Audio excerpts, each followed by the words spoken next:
Hey, what's up everybody? This is Superberg501 and today I want to go more in depth and talk about the different customizations in Outriders that allow you to modify your armor, your weapons, change the talent specs of your class, change what abilities you're actually using, use mods to augment those abilities in your weapons, and just overall talk about the massive amount of customization that you can do in this game. Now, when you first start off and choose a class and start leveling up that class, you'll get points that you'll be able to allocate into a talent tree. Now, these talent trees start at one point and feather off into three different sections, but you can put these points into any three sections you want at any point, and you'll be able to respec these points at any time for no cost to easily be able to change around whenever you want. Each of the three rows will focus on something different. One will focus on being more tanky, V1 will focus on melee damage, V1 will focus on lifesteal, and all the four classes have their own set of talent trees, so none of them are going to be the same. Now, a lot of the points in the trees are going to be just passive stat increases, so maybe a health increase, be a damage increase, something like that. Then spread out throughout the trees, and as you get deeper in the trees, you'll get more substantial passives. One of the passives will give you a speed boost for 10 seconds after you use an ability, or something along those lines. A much more substantial passive that you'll actually feel in combat rather than just a stat increase. That is just the start of the customization in this game. Now, past the passive talent tree, every class has access to 8 different abilities. You can have 3 of these abilities slotted at any time, and you can change these whenever you want, just like you can the talents. Now, you won't have access to all 8 abilities right when you start. You have to level up more and more to get access to all the abilities. But once you would get to endgame and max level, you have 8 abilities that you can slot in and out of active slots whenever you want. These abilities completely change how your character plays. One might be a big fire AoE,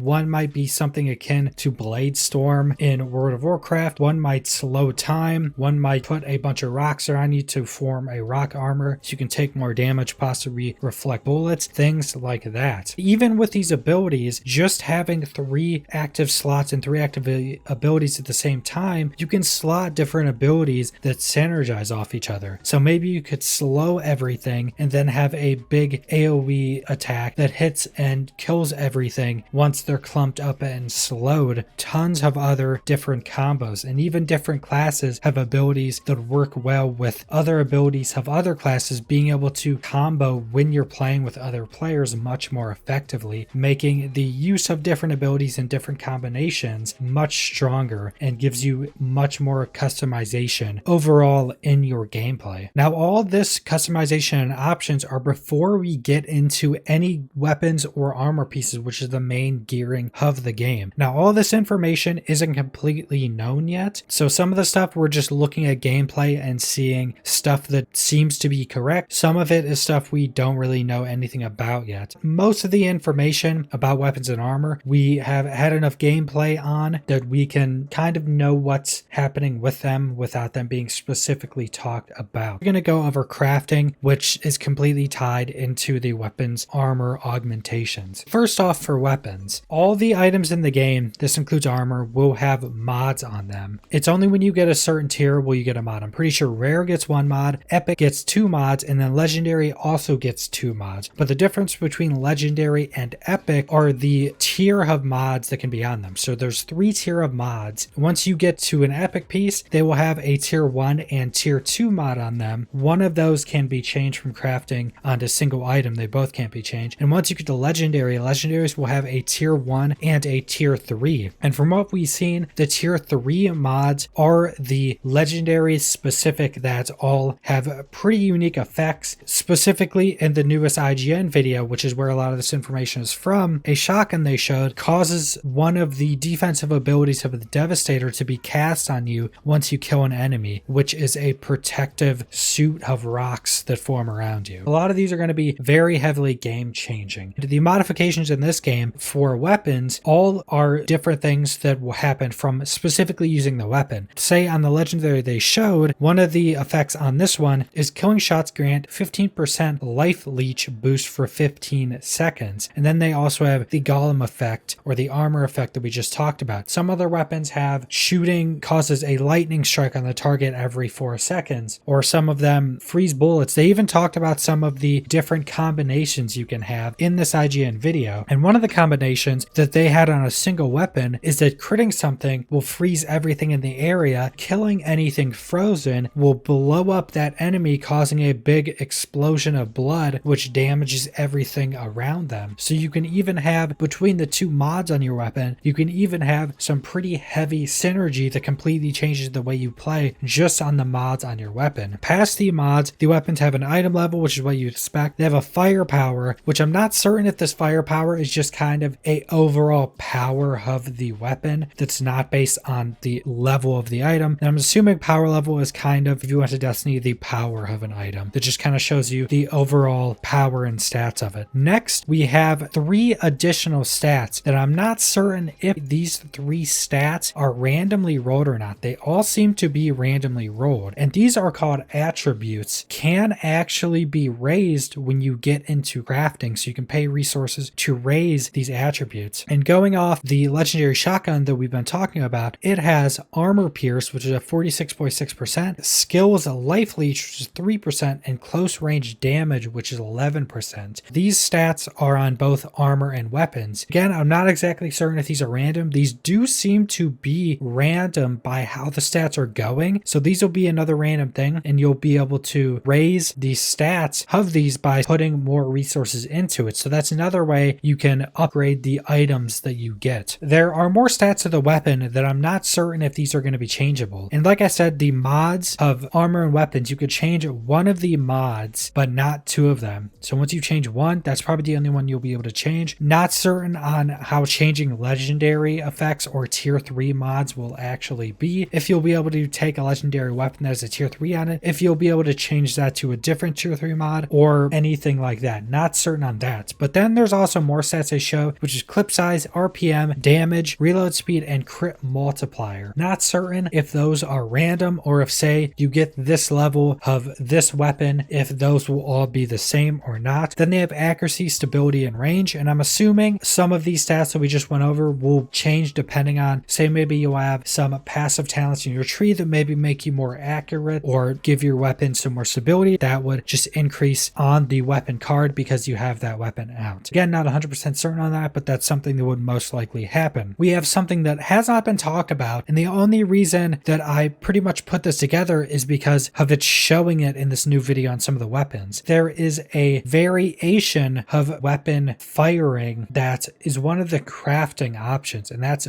swapping the variant. Not certain how this would work for armor pieces on the weapon. When you're actually inspecting the weapon, it shows a variant. On the specific legendary shotgun they're looking at, it's a slug. I'm assuming you'll be able to change a variant, say on this weapon, say in the shotgun, and maybe make it a buckshot for a shotgun, so it has more spread but it's better at close range, doesn't have as much long range to it. Maybe you could change the fire mode of an assault rifle. Maybe you could change it to burst, to semi-auto, to fully auto, something like that. Maybe a sniper, you could change from semi-auto or bolt action, or maybe different weapons have the options of changing different ammo types. So maybe a sniper, you could change a lower caliber to a 50 cal or something, but that hasn't been talked about at all. And that's pretty much what I could put together from looking at that weapon, that it'll pretty much change the firing rate of the weapon. That's all shown on the weapon themselves. We went over some of the crafting options. The rest of the crafting options are level up. You can level up the items to keep them with your level, and this goes for armor and weapons. You can swap the variants. Not certain if variants is going to be something on armor pieces or if it's just going to be weapons. Mod gear, which we went over, there's the 3 tiers. You can change one mod on an item. Then there's raise attributes, which we went over. The attributes are like these secondary stats that are just stats on the item that you can then raise up with the resources. Improve rarity. Not certain how this is going to work. This is just on this crafting option page as one of the options. Not at all certain how you would be able to change epics up to legendaries, and I can assume that, say if you change a epic up to a legendary, then you'd be able to mod a legendary effect or one of the tier 3 legendary mods onto that newly upgraded item, because because if you also look at the mod page that they go into in this video, it says at the top that you can do it on one item. And if you dismantle the item, you add that mod into your mods book. Once you get that mod once, you can then change that mod once you've learned it onto other items. So it'll be you permanently learning that mod, which would be really cool, especially if you're able to upgrade items to legendary and then put any legendary mod on them or tier 3 mod. That will be cool and add a ridiculous amount of customization and differences in your gameplay. Going over to the armor, the only difference between the armor that we've seen, because they do have the attributes, they do have armor on them, so not certain how that's going to work. There's just an armor value on them, which is pretty much the equivalent of like the damage value on weapons. So I'm assuming just more armor, you take less damage. They have the attributes like weapons have. They seem to even be able to have some of the same attributes. Then you can raise those attributes the same as weapons. They have the mods like weapons do. Once you get epic, you have 2, legendary, you have 2 as well. It goes off the same tier listing as the weapons. The mods off your armor pieces are a completely different pool compared to mods off your weapons, and mods off armor modify your skills, so your actual active abilities from your class. So the one I'm looking at right here that's in this video is a helm that has 2 mods. It has a tier 1 mod of Earth's Legacy Earthquake, which is an ability increases the skill's range by 60%. So that's modifying the actual skill. And they also have other passive mods that are more akin to some of the weapon mods. Pretty sure it's still going to be in a different pool. So this one has a tier 2 mod that's Tainted Blood. Increases the damage dealt to enemies afflicted with bleed by 20%. So it's more of a passive damage increase. If you wanted to, you could have 2 different mods on this item piece that both mod how an ability works or what it does, the range of it, the damage of it, reduce the cooldown, stuff like that. It is really cool that you can then also augment your abilities to further change how your character plays. So you can augment your ability so maybe it does something different or has a longer range than someone else's that then just changes up your personal playstyle even more. With all of that being said, that is pretty much the entirety of all the information we have about the different customization and different options you have for your armor, your weapons, your class, your abilities, all that type of stuff. So subscribe if you want to see more Marvel's Avengers videos, Outriders videos, anything, any other videos in general. Leave a like if you liked the video. Leave a comment down below what you guys think about Outriders as a whole and about all these different customization options. And thanks for watching.